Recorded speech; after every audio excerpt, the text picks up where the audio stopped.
Live from Studio 3, this is Packaging Today with Evelio Matos, Adam Peak, and Cory Connors. Hey, what's up, everybody? Coming at you. It's July 31st. We got an extra day this month. How cool is that? Just Best one day ever. more day. Free day. Leap month. Yeah. 100%. What do we got? So we got my buddy Cory Connors at Corrugated on the TikToks. We got Adam Peak, not my buddy, but he's got what? I got my one cat wife, shirt. 5 kids. I got my cat shirt on today. Scott Yeah. Punk, the best We music. got at Packaging Pastor on the TikToks and People of Packaging Podcast, and Cory's the Stable Packaging Podcast. And then you got me, Evelio Matos, coming at you from Packaging Unboxed Podcast, the original Unboxed Podcast. It's funny every time. Evelio is podcasting live from hell in That's Arizona, where it's probably 147 degrees Celsius. All right. Honestly, I wore a sweatshirt yesterday. It was like 77 degrees. What? That's sweatshirt weather. Yeah. Wait, in the pool. crazy. like the high, or that was what the temperature was in your refrigerator when you went? That's what the temperature was outside, and it felt like amazing. And we had like some humidity, so it was a little cool. Wow. Yeah. So if you're listening, top of the morning, Frank. So if you're listening, let us know where you're listening from. You know, if you're watching, let us know. We need to wear hats just Love in to case. hear it. Need a bowler hat for that one. Good day. Yeah. So we got some stuff in packaging, man. What do we got? We got first off, this just popped up. I'll just throw this up here. Was the once again, Coke, McDonald's, and Pepsi are named like the biggest packaging polluters. And I don't know, every year it's like the same companies, but I don't know that changes anything. Like when we do that, like when somebody does the research and releases this article, and it's like they're the biggest packaging polluters. They continue to grow, nothing changes. But at the same time, a lot of these guys are making big strides in new materials and new, developments that people are using across the board. So it's like Exactly. They're innovating and they're 100%. leading the way to a sustainable future.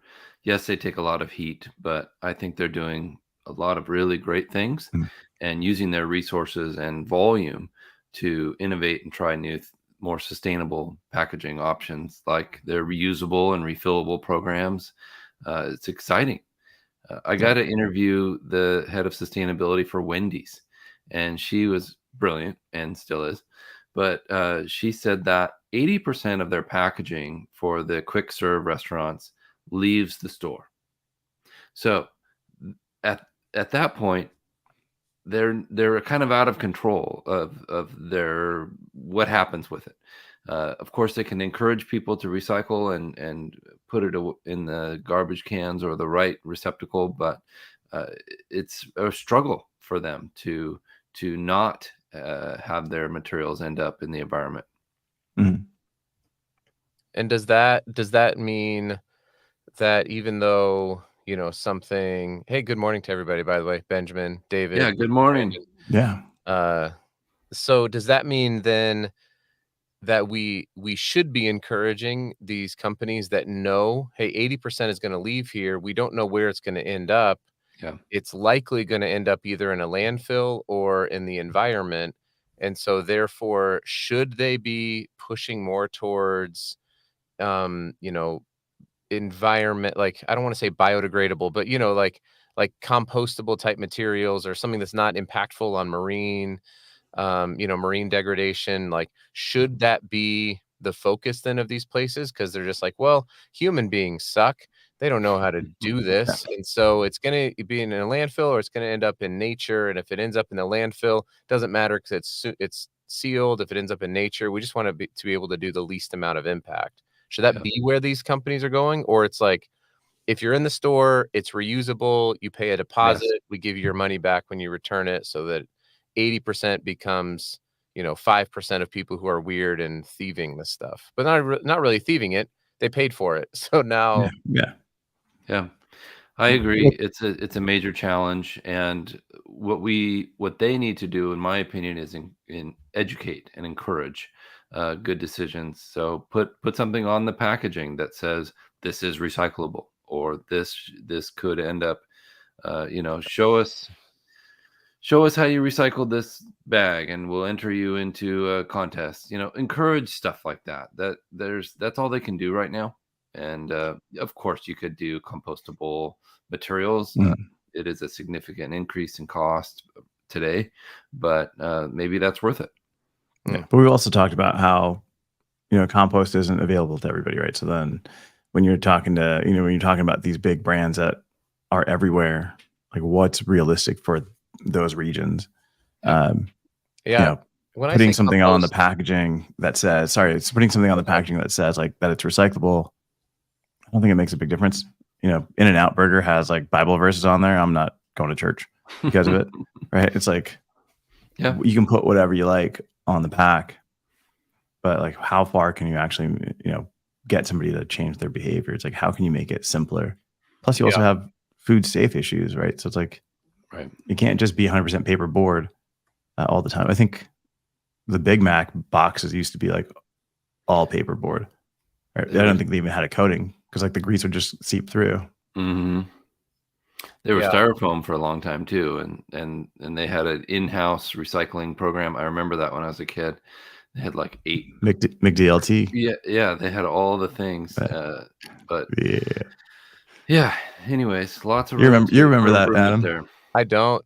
Oh, you don't? No. So my little town didn't have. I remember when they opened McDonald's, we had 2 stoplights, and like we got a McDonald's, and it was like, let's all go there. And then but after a while, it was just like, okay, we didn't eat. I ate Happy Meals and then McRibs. That was sort of it. Because once the Taco Bell came in, McDonald's was like, it's like that meme where the guy's looking at the girl walking by and the girlfriend's all mad. Like that mad girlfriend was McDonald's in Monument, Colorado.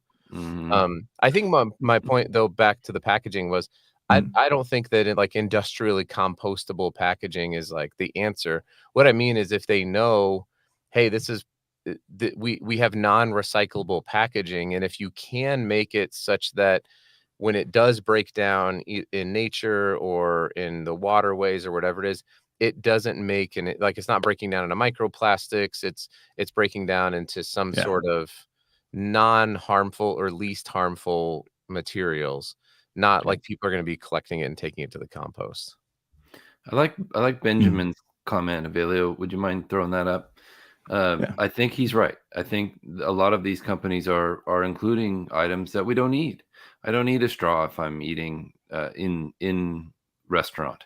I don't want one, frankly. But that's my thing. You should make it so you have to request it.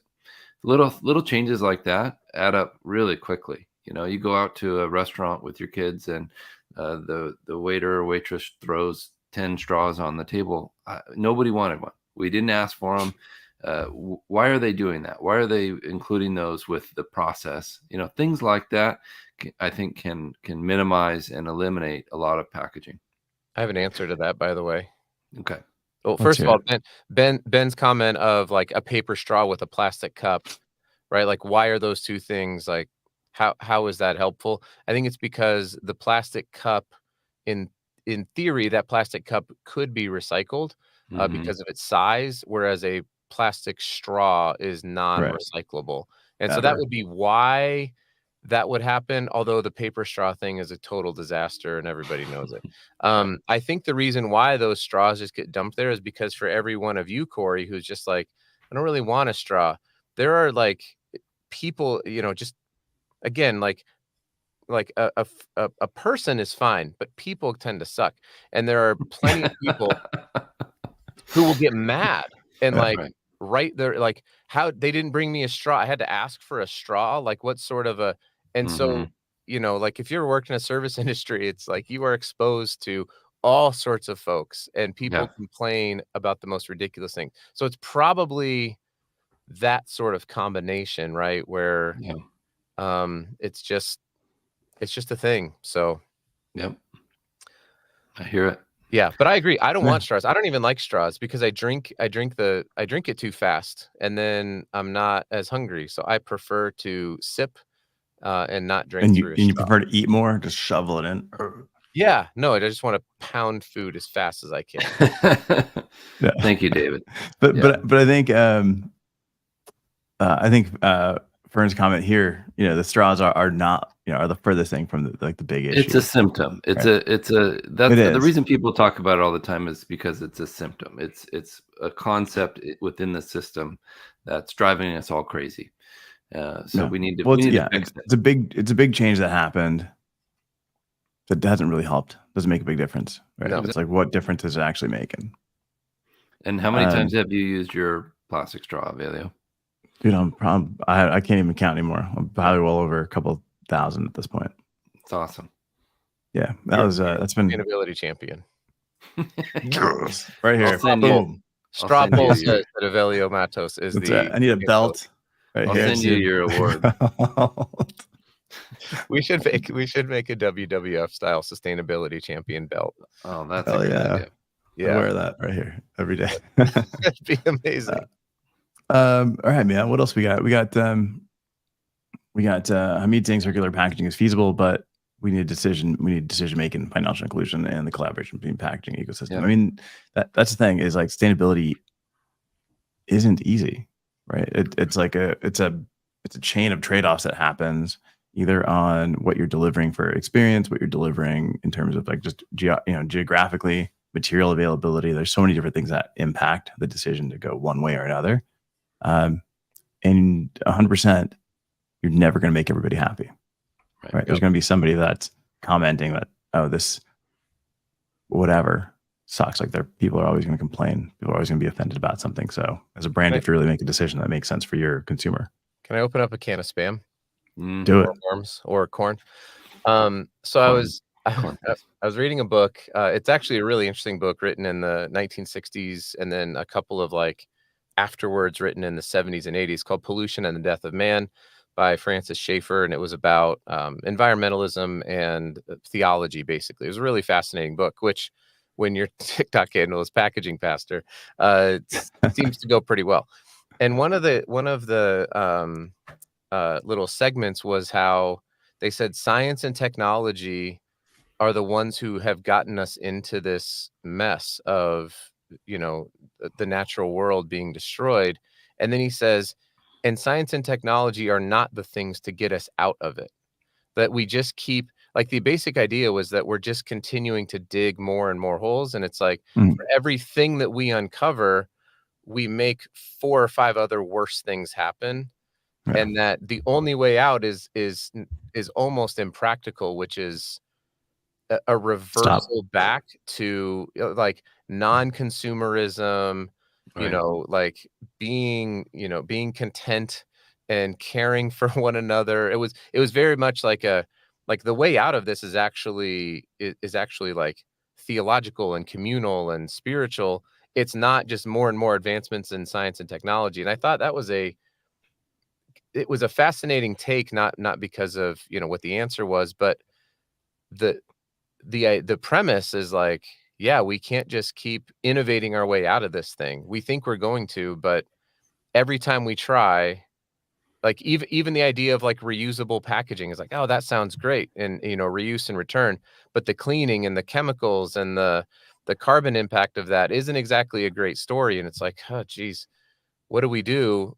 It almost sounds both hopeful, optimistic, and, nihilistic, but it's like, do we just keep trying to throw more money, more science, more technology? But every single time we do it, it's just like, what else are we what other problems are we going to incur here? Yeah. Well, I saw, no, I think a great point here from, David coming in here, agreeing. And Jonathan Quinn here with, if it was that easy, then JQ. We'd already have a solution. Yeah. Congrats shout out to Jonathan Quinn on his new job. New position. Yeah. That's awesome. Very exciting. We'll be speaking with him in Vegas. Very exciting. Yeah. Yep. And Clark's in charge of making the WWF belt right here. Oh man. That'd be The awesome. recycled paper though, that's not gonna last very long. We're gonna need 24 karat gold, Clark. Yep. That's right. I don't know. I just saw an article on the Die Line about why more brands don't use aluminum cans for their refill packaging.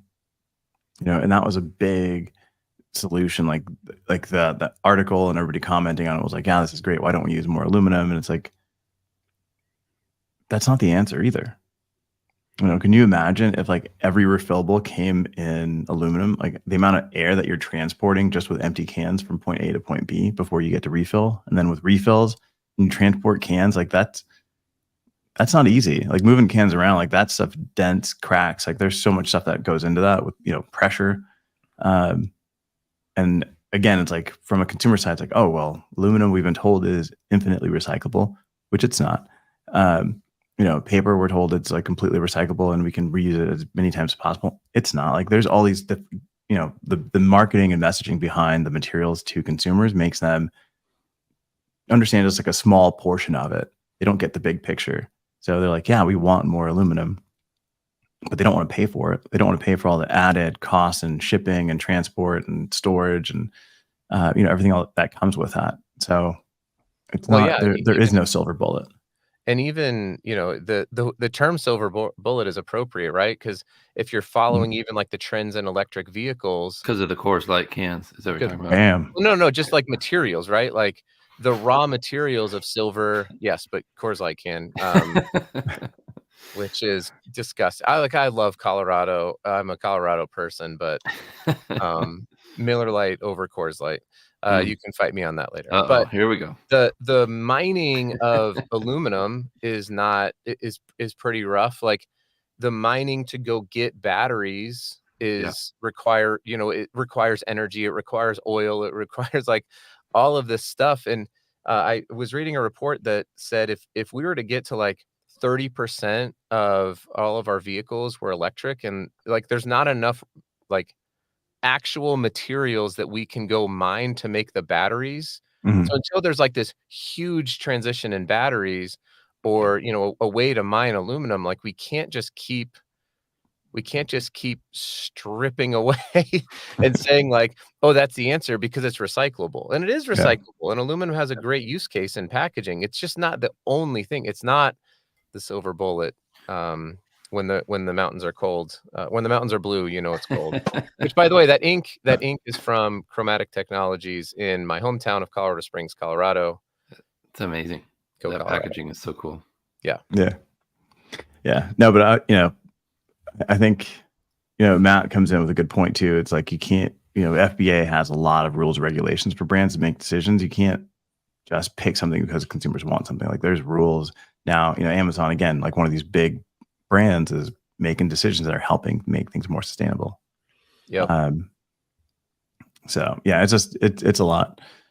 And again, in aluminum, just like anything else, when you're recycling, there's an amount of material that gets lost. That doesn't quite. He could mine, but every asteroid is going to be renamed from asteroid to X. Xtroid. It's just going to be Xtroid when it comes in. It's like, we're mining Xtroid. It's like, I thought it was asteroid. He's like, we're getting rid of the ass. It's just going to be Xtroid. Everything is X now. You come for the packaging, you stay for the jokes. That's right, for the dad jokes. What else we got? When did we turn into some like sort of crappy like next on AM 970 we talked with Dan. Dan's going to talk about farting. Oh man. Yes.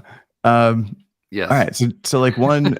All right. Before we get on to next topic here, just a little behind the scenes stuff.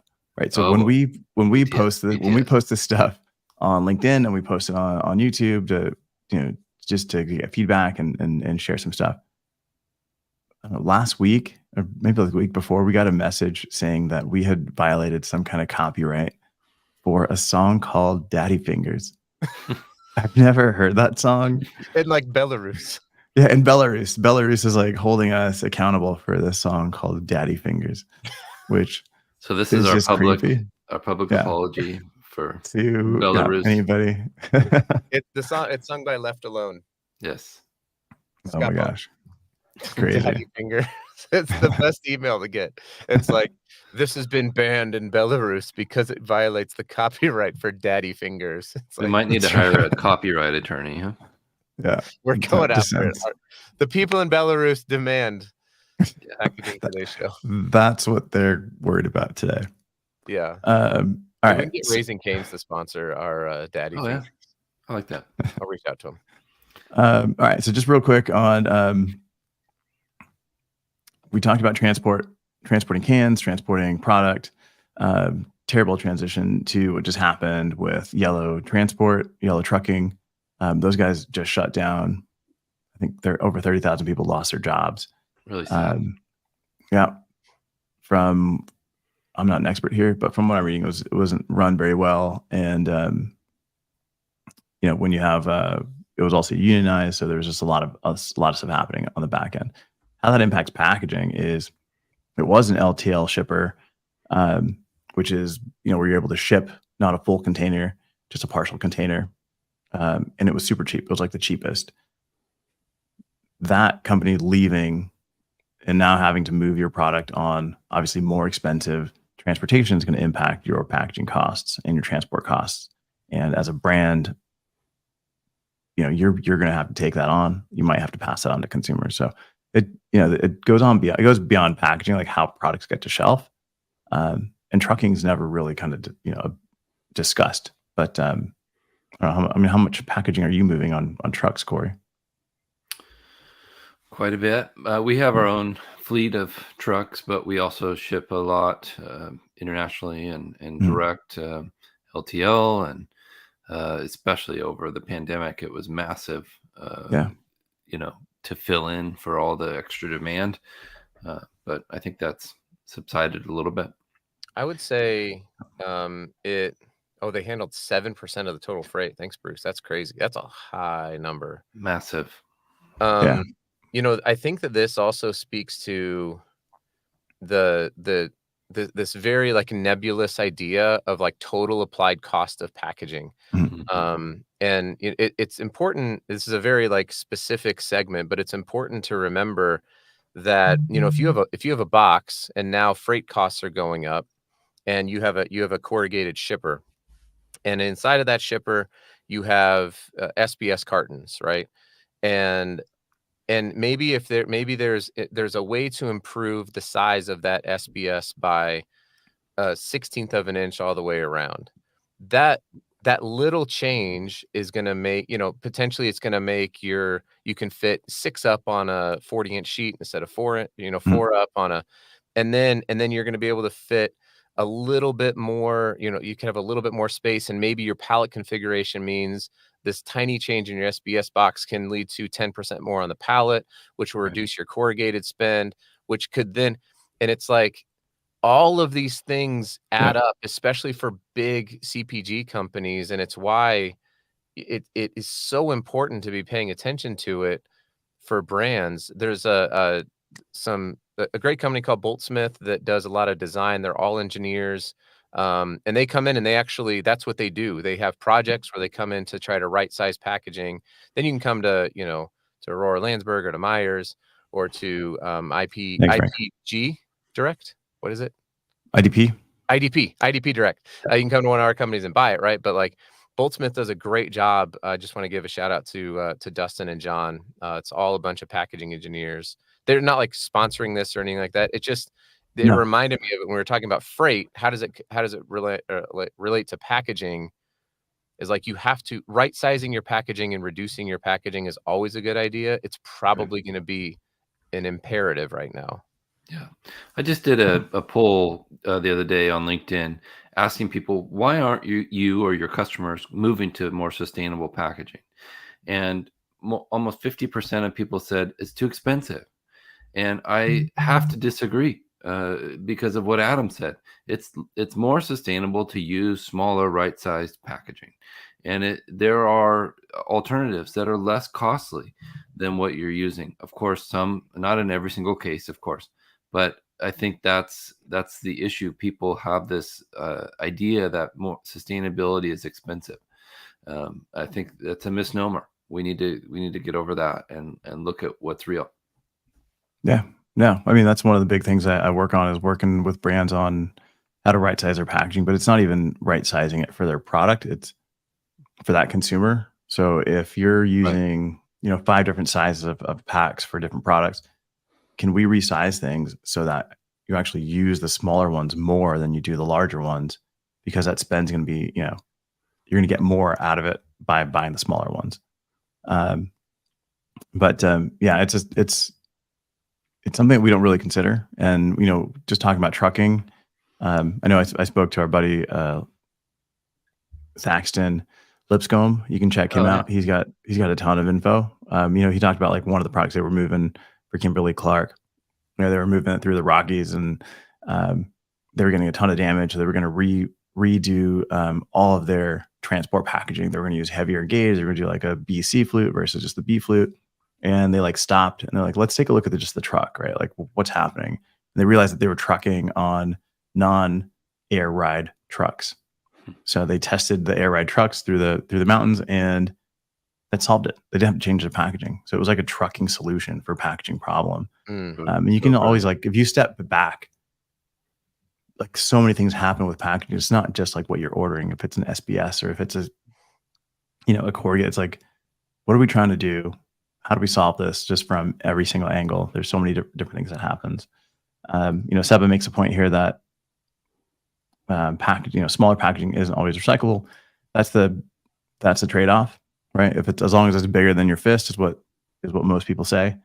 It's what I know Bopec kind of used, and he runs a couple of recycling centers as well. In how do you do that? Salt Lake City, Utah. Shout out. In Utah, that's right. Bo, big ups. Nugs. Yeah. They're in Denver. It's not in Utah. I don't know. Sports. Sports. Oh, my favorite team. Yeah. There's a ton of different things here. But I don't know, as we start wrapping up here for the day, I'm just gonna leave you with this one thing is I had an interview. I didn't interview somebody. I went to Google Bard and asked about some podcasting questions, and it's like, well, you should interview this person, and this is the questions that you should ask them. And I'm like, well, why don't you just write me the transcript? And it sent me back a transcript of an interview that I didn't do with somebody that I haven't even spoken to, and it was pretty good. Like, that's first question. Yeah. I don't even have to work. And honestly, if you're using Google Bard, it'll just speak to you. It'll just tell you. It'll just give you the whole interview. So you got to check it out. If you're not using AI in your everyday life, it's time that you do. Are you guys using it? I begrudgingly do. It terrifies me still a little bit. I honestly, like, this is I'm not normally like a scare person, but when I realized that I give to this engine my voice and my facial features and my tonality and my language, and it learns it and it perfects it, and I'm like, that's great. And then the back of my mind is like, but what if somebody who has nefarious intent gets a hold of this and starts, the deep fake idea of, like, they start calling my children, like, it sounds just like me, and dad's in trouble, and it's like that's the only thing that I'm just like, man, I'm slightly terrified. And then I put this out on LinkedIn, right? Like, I would not probably get on a plane if the people who built it were like, no, I'm not flying that thing. And so the fact that there's like AI developers who are like Steve Wozniak and Elon Musk who are like, we need to pause this because it's getting out of control. That's what I'm like. I'm with them a little bit, I guess. Like, I don't know enough about it, but if they're the ones who can make money off of it, there's a little part of me that's just like, I like AI for certain things, but taking the place of creativity, like human creativity, that's the point where I'm like, oh man, I'm just not quite there yet. I'm there. I still use it. Like, I say all of that, and I'm still going to upload everything to Decipher, and it's going to give me all my notes. It's going to be great. So it's like, but there's still this like little voice in the back of my head that's like, I don't know, let's watch out.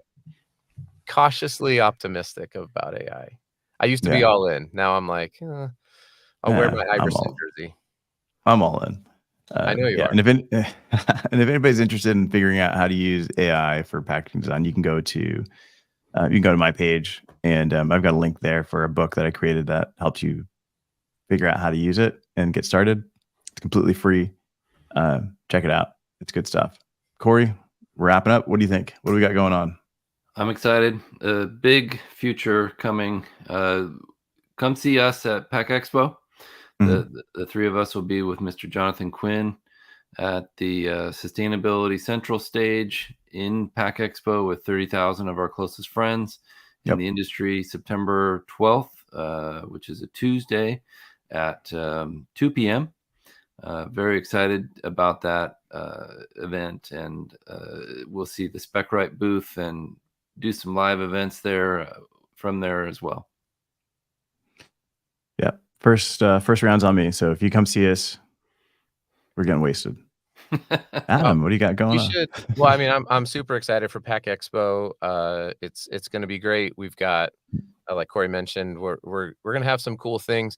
I think it would still be fun. Last year we did sort of like a packaging creator meetup, and I would love to do something like that again. So if you don't have to be like an influencer, whatever that means. But if you're just part of this community, I think it would be really fun to get together. We'll try to maybe find a spot, nothing super formal, but taking online interactions into the real world is really, really powerful. And it's what we're all about. We don't just want to be creating content online for the AI bots to mimic us. We want to have conversations where the artificial intelligence, it's just like, we'll pretend to be artificially intelligent. We'll make up things. Yeah, that's our next show.